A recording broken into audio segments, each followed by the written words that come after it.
Well, good afternoon all and welcome to the Vale of Glamorgan Council's Cabinet meeting on the 16th of January 2025. I'm Councillor Liz Burnett and Chair of the meeting as the leader of the Vale of Glamorgan Council and the Cabinet Member for Performance and Resources.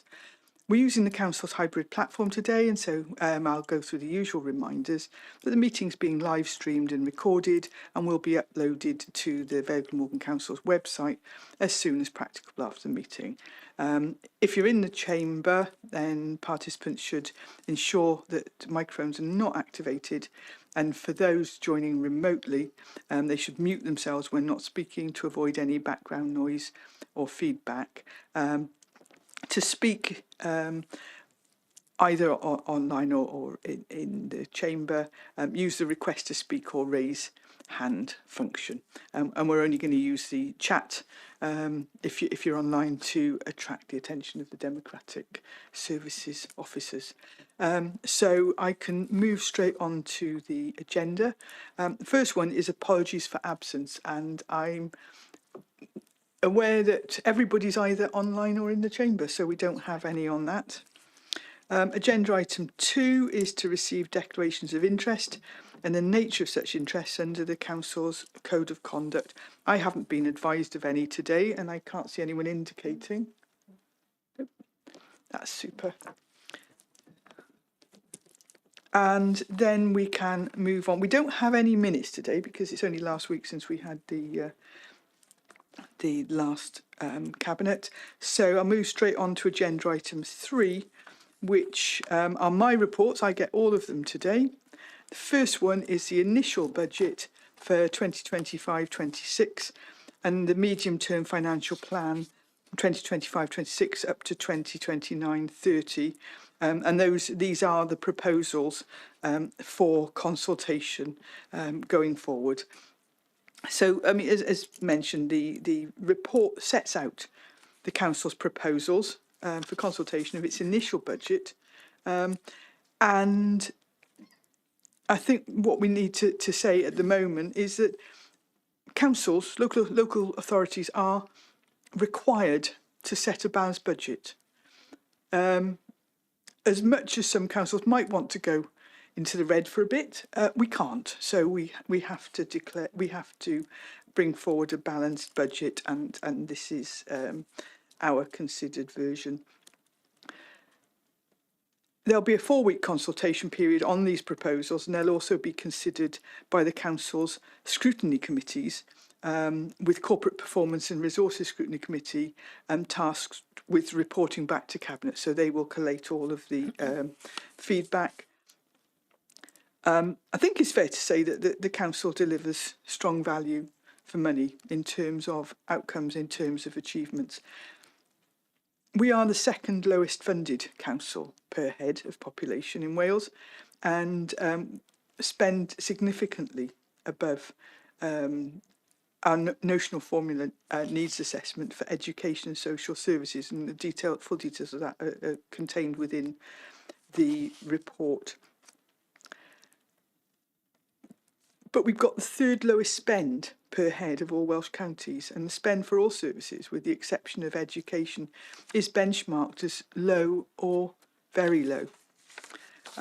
So again, in terms of looking at what we achieve against what is spent, then that would seem to support the strong value for money. I suppose in some ways you can say, well, it's a sort of a triple hit. The council tax is also low, with the 2024-25 council tax level being 5.63% below the Welsh average. Many local authorities are well into sort of £2,000 plus a year for Band D properties. And I think we need to say that if we were at median, we would have approximately 5 million more in our budget. But I think we recognise that there remains a cost of living crisis, and so that is not something we would seek to address. this year. The budget is being developed alongside the new 2025 to 30 corporate plan, which is key to the allocation of resources. So if you look at the Life in the Vale survey that we did alongside the consultation for the corporate plan, going forward, the corporate plan will guide our budget as we move along through the 5 years. We are, in common with councils across both Wales and England, experiencing significant financial pressures across social care, and that's both children's and adults. School finances, particularly additional learning needs, are also under pressure, as well as pay awards and home to school transport. Fortunately, the new Westminster government recognised these pressures, and there was a more favourable budget at a UK level than anticipated at the end of October 2024, followed by a similarly favourable settlement of 3.3% in December, albeit that was below the Welsh average. I hate to think where we would be if we had been working on the previous projections for this year's budget. It is fair to say, though, that we continue to lobby for increased funding for 2025-26. We had a visit from the Cabinet Secretary for Housing and Local Government today. It was raised yesterday. I was part of I spoke to the Senedd Finance Committee alongside colleagues. It was raised there. We take every opportunity to lobby and make a case for funding, particularly for a funding floor within that. And my understanding is that that's under consideration. But I think what we have to say is in spite of the additional resources, we still fall short of what's needed to sustain essential local services. The settlement skews resources in favour of schools and social care, and is also underpinned by a notional increase of 10.4% in council tax, which amounts to an assumed increase in council tax revenues of 10.89 million. An increase in proportion of the council's resources year on year are taken up by schools and social care. And if we go back to 2023-24, that accounted for 68% of the council's resources. That's risen over the years, and actually under these proposals, it's 71%. And what that means is that everything else is squeezed. And if you have a look at, hang on, I've marked it here. If you have a look at table 3 in terms of net expenditure, paragraph 1.38 to page 11 and 12, you can actually see the percentage of different areas of spend within the council. So you can say that schools, which is delegated spend, so in effect it's the money that comes into the council and then goes out under delegation, is 39%. And social care 31%, as I said, we're there. There's a mention there of the fire levy, and actually if you look at the Police and Crime Commissioner, that is what's called precepted, and that is an extra charge alongside ours.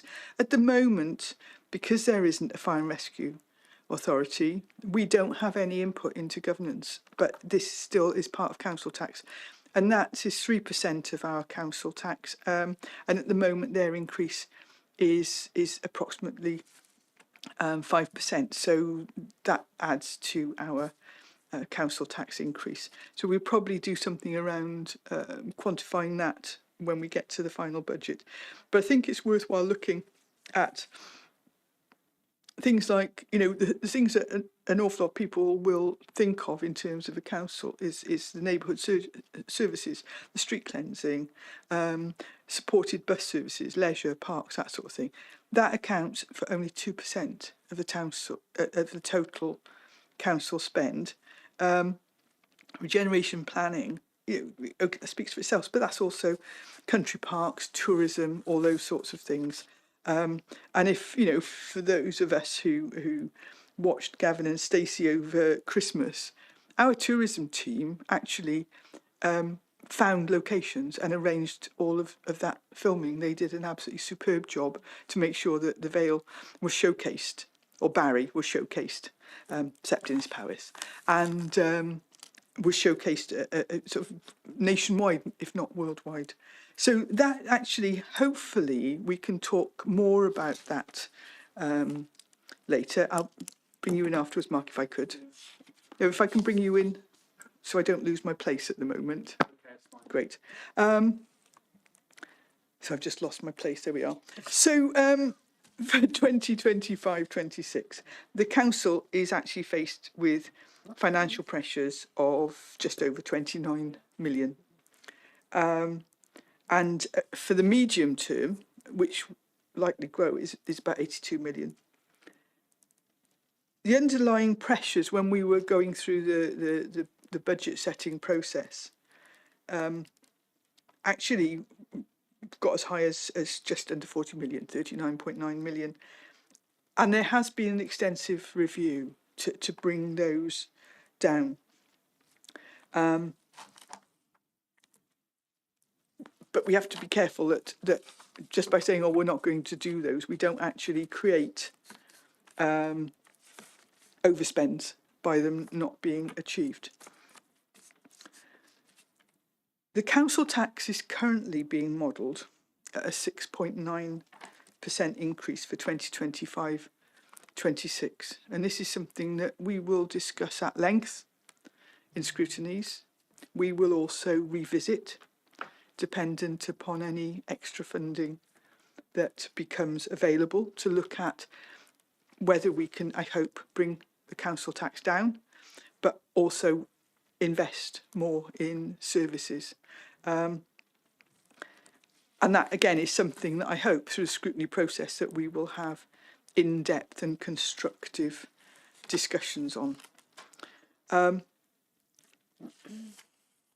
The growing additional learning needs and social care demands and the pressure of national insurance increases in the Chancellor's budget on externally provided service provision also creates a pressure for us. So by the time we've managed it down, by the time we look at the additional funding currently that we have, there's a gap of just over 8 million. And that adds up now to about 35 million over the 5-year medium term. And we would seek, and there are details again of that within the report, to meet that from a mixture of reshaping. So that's finding new ways of doing things, adjusting what we do, might be digital, might be new ways of doing things, and savings initiatives as well. The council, back in October 2024, the council published its reshaping prospectus alongside the corporate plan. And that talks about how services would be delivered to meet the corporate plan objectives going forwards. And also that is central to balancing the budget in the medium term, looking at how we do things differently. And again, I would be looking to discuss those reshaping initiatives within different service areas within the scrutiny conversations as we go forward.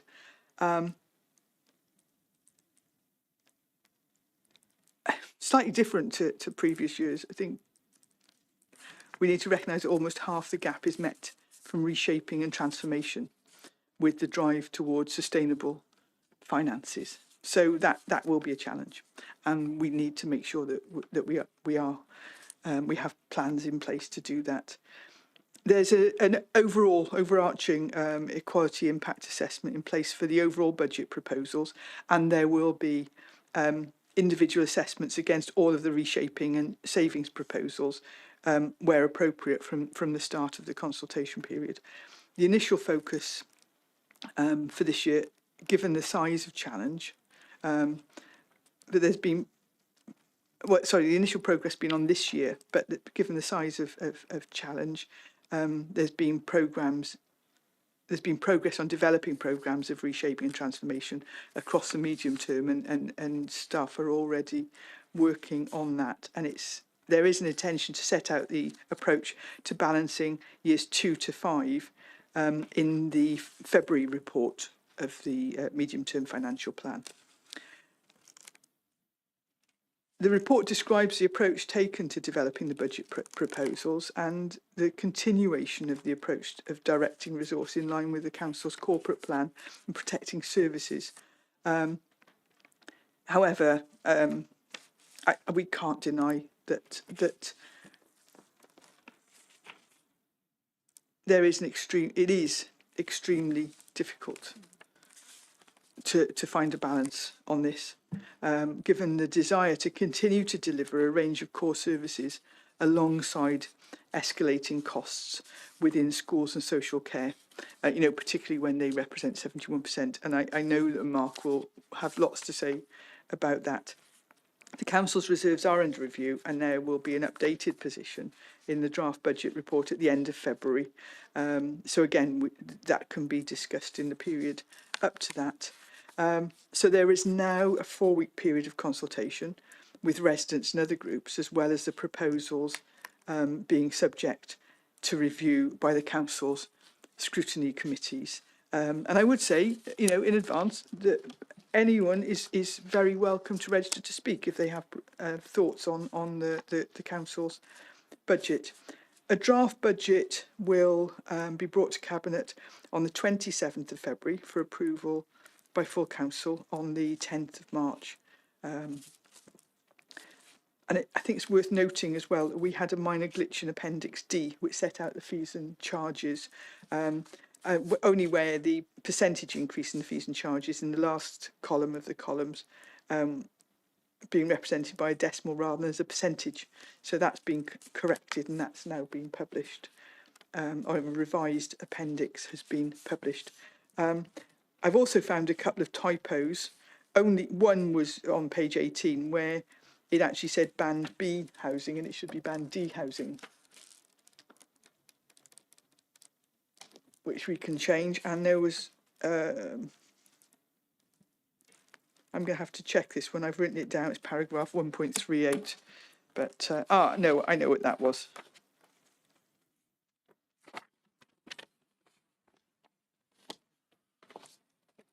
No, I don't. I shall have to find it separately. And I will give that to the Cabinet officers just to say which ones there are. There's also an errant equal sign in there somewhere. So we'll find the typos and we'll sort those before they go to scrutiny.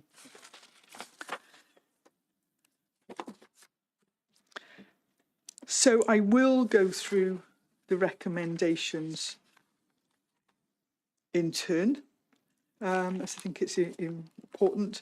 And firstly, that Cabinet notes the Council's updated financial position as set out in this report. 2, that Cabinet considers and approves the revised funding and spend assumptions along with the draft reshaping and savings proposals, and refers this report and appendices to scrutiny committees for their consideration and debate, with all the committee views being referred for scrutiny at the Corporate Performance and Resources Scrutiny Committee, and for a composite response to be developed and referred back to Cabinet on the 27th of February. That Cabinet approves, that's thirdly, that the Cabinet approves the reshaping and savings proposals as described in the body of this report, and an appendix to be published for consultation as described in the body of the report. Hang on, there's 2 bodies of the report. We need to look that again, don't we? Yes. 4, that Cabinet approves the fees and charges detailed in Appendix D for consultation with delegated authority for the agreement of negotiable film charges to be signed off at Chief Officer level in Place Directorate. 5, that Cabinet notes the underlying level of financial pressures not included in the proposals, most notably fully funding pay. 6, that delegated authority is granted to the Chief Executive in consultation with the Executive Leader and Cabinet Member for Performance and Resources to respond to the Welsh Government draft settlement within the consultation timescales. And 7, that the use of the urgency procedure as set out at section 1514 of the Council's Constitution be agreed to refer the report as described in recommendation 2 for consideration as soon as possible, and to ensure that the Council can respond to Welsh Government draft settlement within time and in pursuance of recommendation 5. I will move, but before I call on somebody to second, I know that Mark wanted to come in. Oh, and Gwyn will want to come in after that. Thank you very much, Chairman. Thank you for your presentation on this report. Obviously, it's a very challenging situation we are in as a council, and we're not the only one.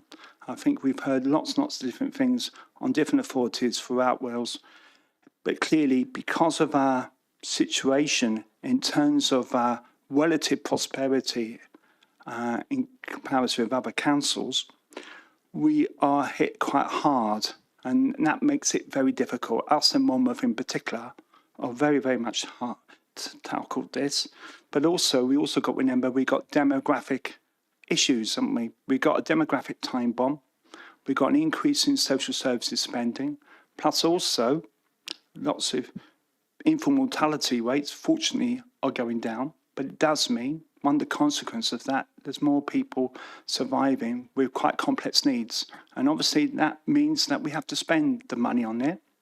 It also is important to point out that these are statutory services, and we cannot forget that. And also these services come at a risk if we start cutting those areas. And I think that needs to be noted.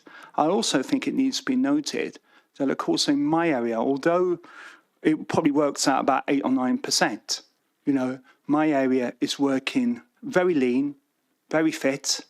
We have the waste transfer station, which has generated quite a lot of income for this authority. I think it's over £1 million. We have done other initiatives like garden waste, and we've generated quite a bit of money, which in some ways has reduced the blow in my area quite significantly. Yet there are challenges here. But I think, you know, we are about protecting the vulnerable. We've always been about that, and I think we've got to continue that. We know there's a cost of living crisis. We know there's a lot of poverty. We see it in our wards, and we're there to support those people, even if they don't necessarily vote for us. But most of them hopefully do. But the point is, we're there to represent everyone in the Vale of Glamorgan. And, you know, we're now out to scrutiny. We want to hear the public's view about this. We want to have good debates, but we want to have constructive debates when we talk about problems and then hopefully solutions. So thank you. Thank you, Mark. Yes, and I know I fully recognise when we talk about education and social care increasing the percentage of the council spend, that it is your area that tends to be affected by that. So thank you for your continued support of the corporate aims. Gwyn, you wanted to come in. Thank you, Leader. I recognise what Mark has just told us, and I appreciate everything he's said, and which is absolutely 100% correct. The only concern I've got, obviously, is that I hope that we can reduce the percentage of council tax if we have further support from the Welsh Government, which I hope we will have. But obviously, there are so many issues out there. And as we say, you know, it's something that is really concerning those poverty levels in the Vale. And many of these older people are really struggling and quite honestly have to pay full council tax. If their husband and wife in their 80s, they still have to pay a full council tax. They don't get the discounts that you could get if you're a single person. So I look forward to, hopefully, we will get a little bit better settlement from the Welsh Government. And thank you. Thank you, Gwyn. And Rhiannon, you wanted to come in. Thank you. While it's pleasing to see that we are able to spend above the average on education, always, we will need more money. As has already been alluded to, we have more children presenting with complex needs who will need a great deal of attention, which inevitably means that they will need money spent on them. But what I would like the discussion about the budget to involve when we go out to the public is for the public to have a clear understanding of what we are spending the money on. I think very many people are only looking at the visible services about whether bins are collected and how quickly they can get their Christmas tree taken away. And if they're not actually involved with education or social services, they simply do not realise where that money is going and how vital it is to the kind of continued health of our communities. You know, I would like the public to be able to recognise and appreciate what we are spending that money on. You know, people talk about vanity projects. Most of this is bread and butter for ordinary families that we serve every day.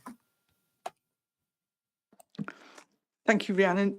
Yes, I think that's a key issue. Is we need actually to be better at communicating exactly what the council delivers. And interestingly, I was talking to when I was in the Senedd Finance Committee yesterday, and I said we throw out this sort of general term of the council or local government, and actually we need to be talking about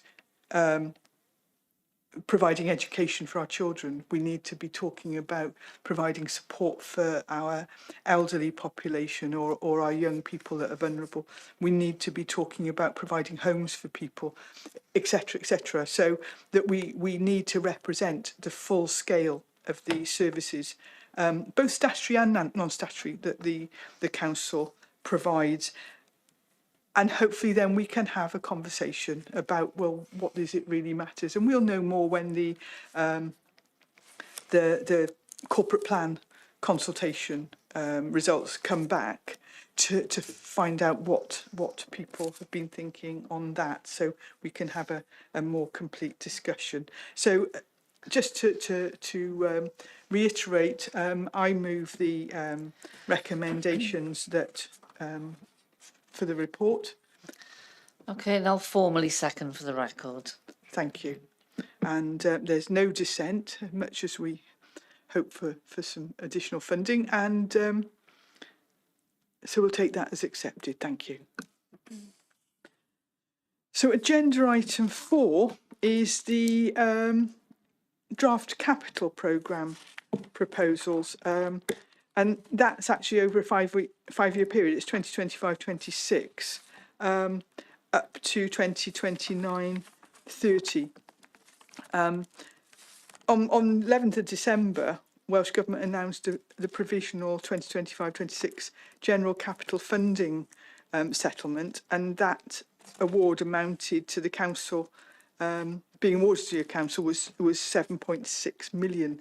That was made up of 4.229 million in terms of grant and 3.377 of supported borrowing. And that's an increase of 620,000 from 2024. 25 general capital funding of 6.986 million. We haven't heard any more from Welsh Government, so it's been assumed that from 2026-27 onwards, the level of capital funding will be flatlined, so it will stay the same at 7.606 million, and will then remain constant for the remainder of the period of this programme. A summary of the 5-year capital programme and how it's funded is given in the report, and that's, I think, paragraph 2.8. And the total value of capital schemes over the next 5 years is 399.7 million, which is pretty phenomenal, actually, and will be wonderful if we can achieve the levels of success we have over the last couple of years. This includes 15.6 million for the Band B Sustainable Communities for Learning programme, 85.5 million for education pipeline schemes, and an impressive 228.8 million for the housing improvement programme. The funding table also highlights the unsupported borrowing required to implement the programme, which is 201.1 million, of which 171.4 million is actually related to the housing improvement programme. And detailed programme can actually be found in Appendix 1. Given the severe limitations of funding available to progress new capital bids and the high level of risk for the council associated with some of those schemes, the approach that it's been necessary to take is that only those schemes of the highest corporate priority and or risk could be pursued. And back in October, the bids were shortlisted by the Strategic Insight Board, and a summary of the shortlisted capital bids over directorate area is detailed in the report. And gross capital bids over the 5-year period is 15.4 million. The net bids after deducting any potential grant and Section 106 funding for the period is 7.1 million.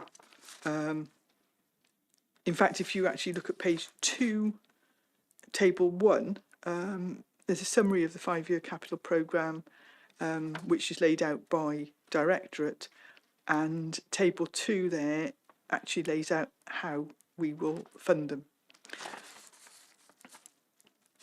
As the provisional capital settlement from Welsh Government has now been received, it's proposed that new schemes are included in the capital programme, and the schemes are detailed in Appendix 3, but for next year, 25-26, they include £160,000 for works in residential homes, £345,000 for works to other social service buildings, 500,000 for street lighting LED lantern replacement, an additional 540,000 for Penarth Marina landslip slope stabilisation works. There is already money in there, but this is a top up to that.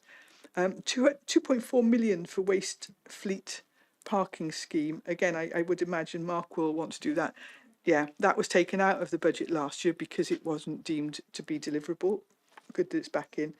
188,000 for civic offices sash window replacement, and 1.35 million for Romilly Primary School new dining block. So I think that will be very welcome.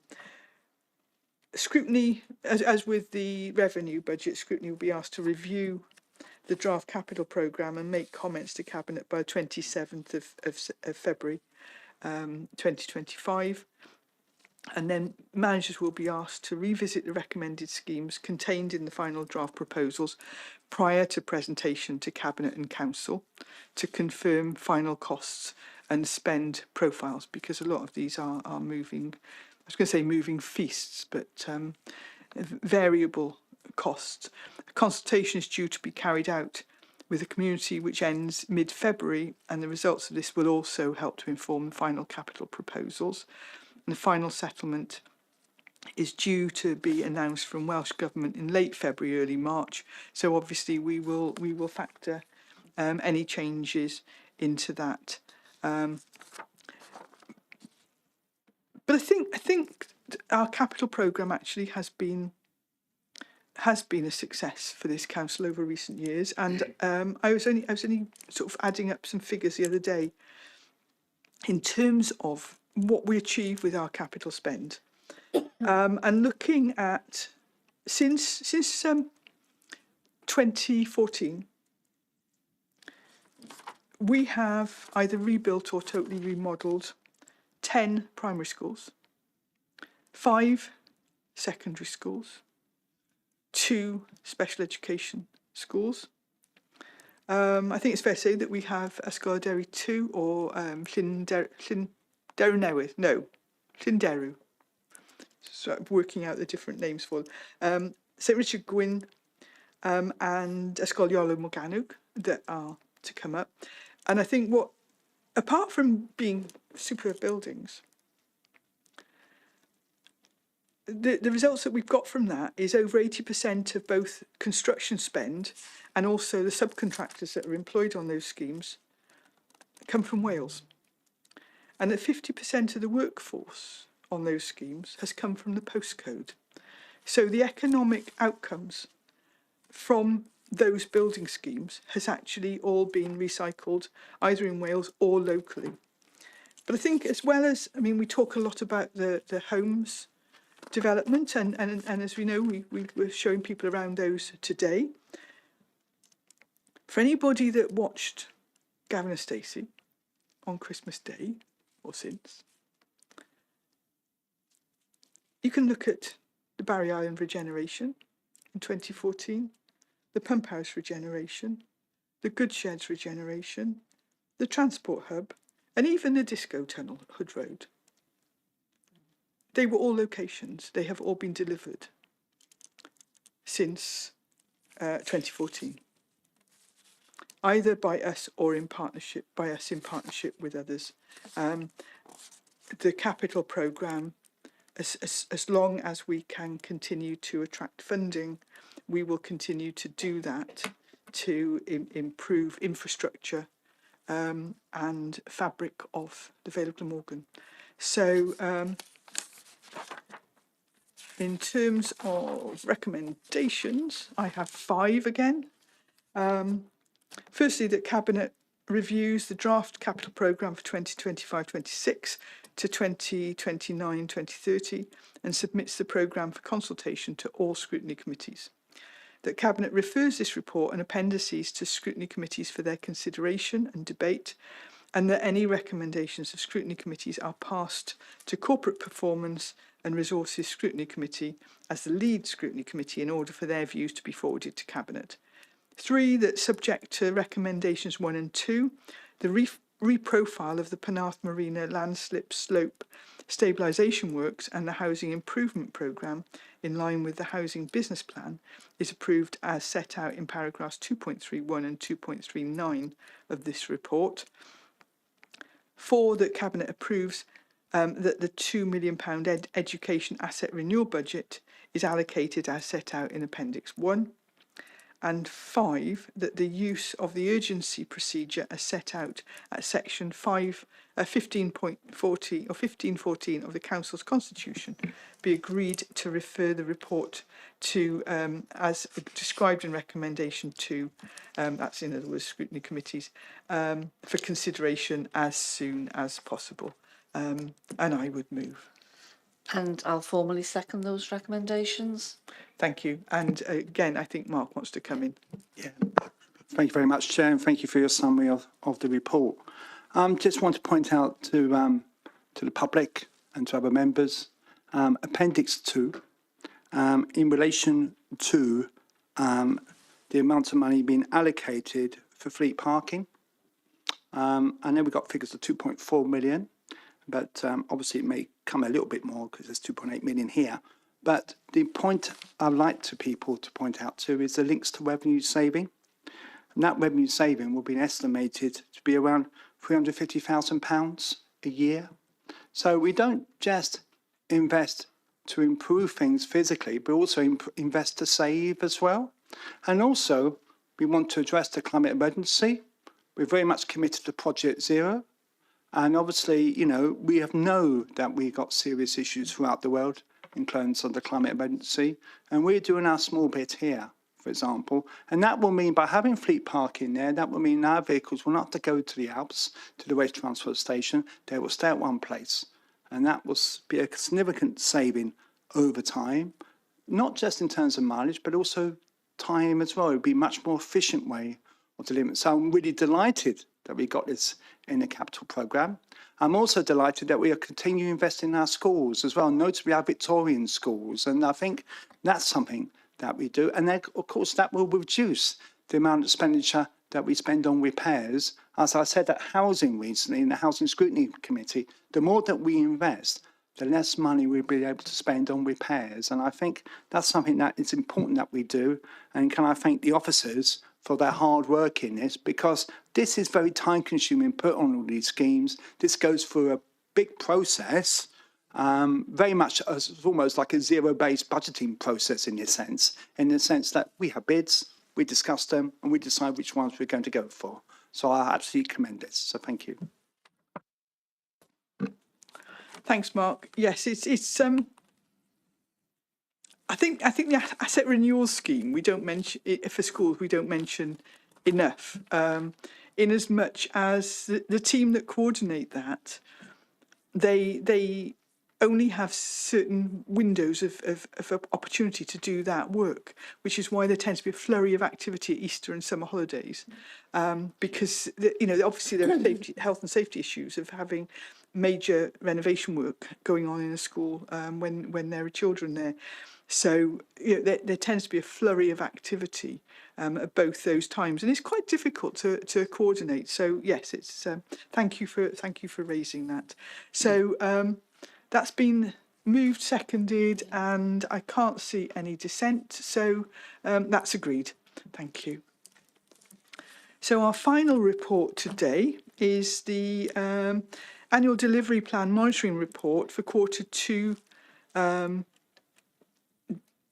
2024-25, and it represents our progress from 1st of April 2024 to 30th of September 2024, and that's looking at the annual delivery plan commitments as aligned to our corporate plan wellbeing objectives. So just for a reminder, we have our 5-year corporate plan, and then we have an annual delivery plan that splits that down into what are the objectives for that year. One of the discussions that remains to be ongoing is the balance of what goes into the performance sort of reporting plans, because they have a regulatory function, but actually they also need to be accessible so that people can actually see what's going on. And if you have a look at this report, we're actually developing our use of Power BI, which is a much more accessible format to support performance. And this report provides us a snapshot for the current annual delivery plan, and the presentation is appended to this report at Appendix A, and it provides an overview of progress, actually talking about the performance indicators, the 4 wellbeing objectives, and lists any exceptions. So rather than going through everything in minutiae, it's those that are red actions within the RAG rating, which is in effect the red, amber, green rating, in an accessible format. That's being produced as part of developing the council's approach, and will be subject to further refinement, both subject to the review of or input of officers, but also I know that whenever it comes to scrutiny, there's always a lot of discussion about what are the best ways to put this forward. So having a look, the first part of it, hang on, let's have a quick look, in terms of Appendix A, that gives the overall red, amber, green status by wellbeing objectives. Then it goes on to the performance summary in terms of the exceptions. And I think one of the things that I find most interested in this, we obviously go through what we've achieved, and I'll leave that to cabinet members if they have any pet areas. But I think what's worked out well in this is that we don't hold back. If there are areas for improvement, they are featured in this, but also it includes emerging areas of development and activity and emerging areas of concern. And we need to be honest about things that are causing us concern. And in the first one that's featured on there is where it's talking about the significant budget pressures and how that can impact on particular areas of our work. So we can't pretend that that's not happening. Talks about the concerns, and I think this will be something that Mark's really interested in, is the concerns around the future of community centres. Given ongoing financial pressures, we have to find a sustainable way forward for community centres, and that goes alongside working with and for our communities that's going forward in our corporate plan. So those sorts of things are particularly of interest, looking at that going forward. This plan has actually already been to all 5 scrutiny committees, and all noted the performance results and also noted the progress to date in relation to the annual delivery plan. So it's actually come to us for consideration, and in terms of the performance results and the proposed remedial actions to address areas of identified underperformance. So the recommendations on page 3, there's only 2, and that is Cabinet considers Q2 performance results and progress towards achieving the annual delivery planning 2024 commitments as aligned to Council's corporate plan wellbeing objectives, and 2, that Cabinet considers the views and recommendations of scrutiny committees in relation to Q2 performance and approves identified remedial actions as the basis to address areas of underperformance and to tackle the key challenges identified. So I think for us, therefore, recommendation 1, it's for us to note. Recommendation 2, I would say that we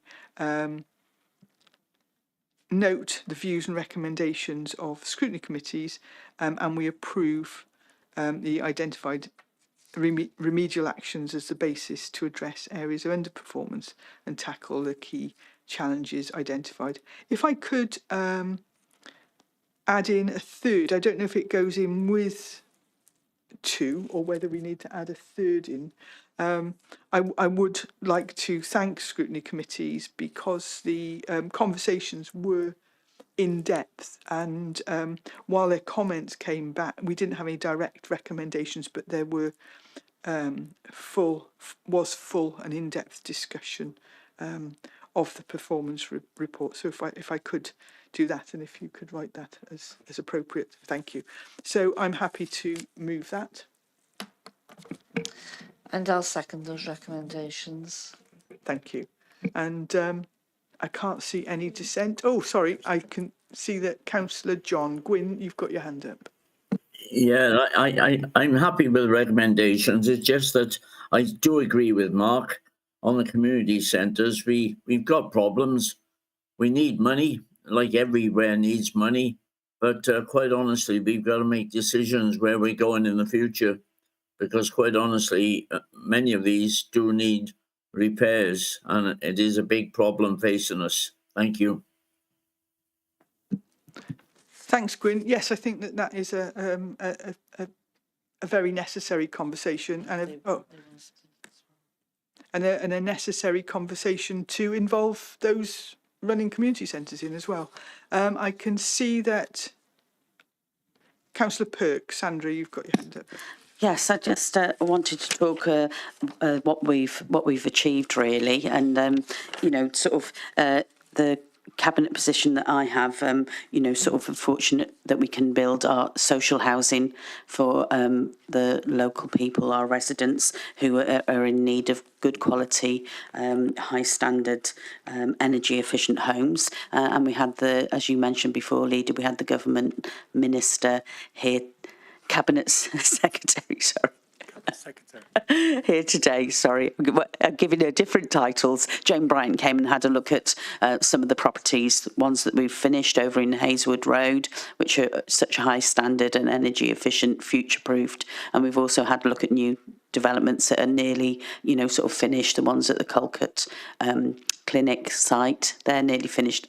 Excellent properties for single people or couples to live there when that's decided who's going to live there, but also phase 2 of the Home View properties being built there, homes for, you know, sort of families, and also adapted properties as well for people, you know, for families who might have a person who needs the adapted property there. And I just think it's something that we do need to sort of highlight as much as we can, that we're actually a council that builds good quality, high standard homes for our residents, you know, that they can live in for as long as they want to, more or less. And, you know, with our older properties that we have, we've retrofitted those, and they're at Welsh housing quality standards, and we did that by 2018. Obviously, we've got new Welsh housing quality standards coming in that we'll be working towards again, and obviously that will be with you know, sort of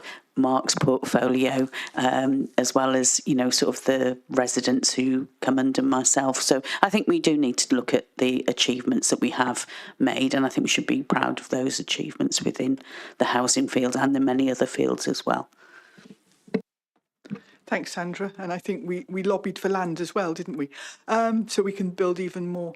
So, Mark, you've got your hand up. Yes, I just want, it's a really good report, this is, but it does reveal, and I think this is where the public and members of the council really need to read, because it tells you how much the council is doing almost everywhere. And if you look on, say, for example, 148 and 149 on Appendix B, it indicates, you know, the kind of work we are doing in terms of Project Zero and, you know, decarbonisation projects. And it just shows you how much we work together as a council. And I would urge the public to read it. I know it can be rather dense in terms of material, but it has to be. It has to be comprehensive, because it reveals that the council is a complex beast, and you know, and it's really interesting. And I would urge people to read it thoroughly, and you know, and to get their councillors to ask questions at scrutiny. I know they have done that already, but we have this continuing as a cycle, and it will continue. And it's important because it's an important document to hold Cabinet to account. And we are, you know, really appreciative. And the amount of greens indicate that we are making good progress. Obviously, we focus on exception reporting. We got that in here as well. But some of the exception reporting is complex. It's not always easy to sort out. But again, I'd like to commend the officers here because they worked really hard on this. And I know we got a great team who are working on a background producing this along with the other officers. So thank you. Thanks, Mark. Deputy Leader. Thank you very much. I mean, I fully endorse what we've talked about here today, and it's sometimes I think with all the challenges that we are facing and future challenges and uncertainties, that sometimes we do need to take that step back and actually think, actually, yes, we are achieving, and quite often it's with working with others has actually helped us to achieve that. And you know, one of the sort of the highlights about things like active travel, and we continue to press that forward. And you know, these programs like that, and also then with the things like the Shared Prosperity Fund, these have direct impacts within our communities, and I think everybody can benefit from those as well. And then we've also got working with our community groups and also then those third sector organisations. And I think that is so important, those relationships. And we've all worked hard and come around the table with that, and to come with a positive attitude on that table to actually work through those partnerships and how we can work together and we can all deliver to the best of our abilities, and which obviously benefits everybody within our communities. So I just wanted to add that. Thank you. Thank you. Yes, it's interesting that an awful lot of things that we do are delivered in partnership with others. Yeah. And we are very grateful to our partners for continuing to have such a constructive. And vice versa, I think, as well. Yes. Yeah. I know, but I wasn't going to blow our trumpet. But yes. So anyway, no, super. So I've moved those. You've seconded them. Yeah. I don't have any other hands up. So and no dissent either. So that's agreed. So I don't have any urgent items under part 1. Neither do I have any part 2 items. So all it remains for me to do is to thank you for your attendance and hope you have a nice rest of the day. Nice rest of the day. Can't speak. Thank you all. Speak soon.